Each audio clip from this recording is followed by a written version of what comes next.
And booster ignition liftoff of Space Shuttle Discovery, taking the space station to full power for full science. This is Mission Control Houston. Okay, we're here to review step number 24. Gandhi's funeral, Stephen Covey's war, and flurries of activity. The true test of a life well lived.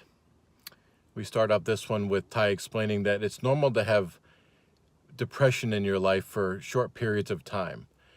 Some form of depression, not chronic depression, but short periods of depression can be functional because they let you know that something in your life isn't right and needs to be changed. And your level of depression could be a measurement if you're moving in the right direction. And Ty has another way of measuring if you're living a good life. And he calls it the funeral test. And he says, when you die, how many people will be at your funeral and mourn your death? And, people like Hitler and Joseph Stalin failed this test miserably because for a lot of people in the world, their death was celebrated.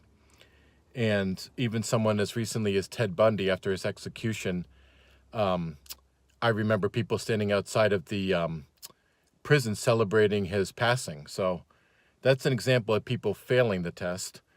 Someone like Nelson Mandela, Mahatma Gandhi, and even John Lennon are people who exceeded the funeral test. Whole nations mourn their death. Same with Princess Diana.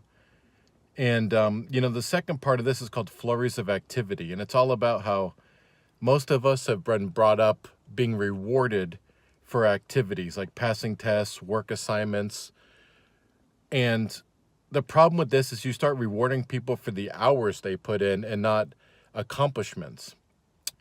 And as soon as you do that, a person's going to take as long as they can to complete a task, specifically if they're being paid hourly. You give someone 10 hours to do 10 tasks, they're probably going to take all 10 hours. You give that same person 2 hours and they'll probably get it done in 2 hours. And certainly this is still done for certain vocations and certain college classes. You need to put in an arbitrary amount of hours to show competency, but it's much better to reward people based off accomplishments. And we need to instead be like Stephen Covey, who wrote the book 7 Habits of Highly Effective People. And one of the habits is that you focused with the end in mind. You need to think about wars and not battles. And so don't just do pointless flurries of activity. Ty references one of his friends who he needed her to do some stuff, and she always had excuses on why she couldn't do it. She was always busy going to the post office, caring for a sick child, babysitting, always busy, always moving around, but never accomplishing anything. And the people like that are not the people who ever accomplish anything. They make excuses, or as Dan Pena likes to say, they engage in self-sabotaging activities. And the real people of significance focus on first things first, and they don't make a whole production out of it. Warren Buffett says you should work backwards and figure out where you want to be at 80, and then figure out where you need to be at 70 and where you need to be at 60, and etc.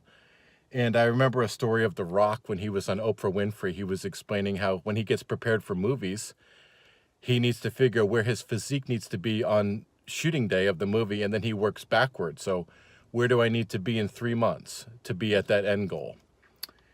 And the reason it's important to have these goals is because you don't want to be like Joel Salatin says, where the greatest tragedy is getting good at the wrong thing. And of course, it's best to start young like Steven Spielberg or Warren Buffett.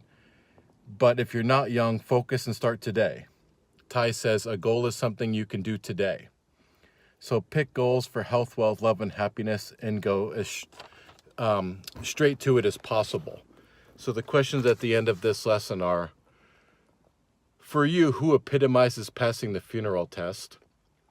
Do you have a clear endgame war winning concept for your life? What does winning the war in the 4 pillars of your life look like? And what is your weakest pillar that you create flurries of activity for? Thanks so much. I'll see you on step number 25. Take care.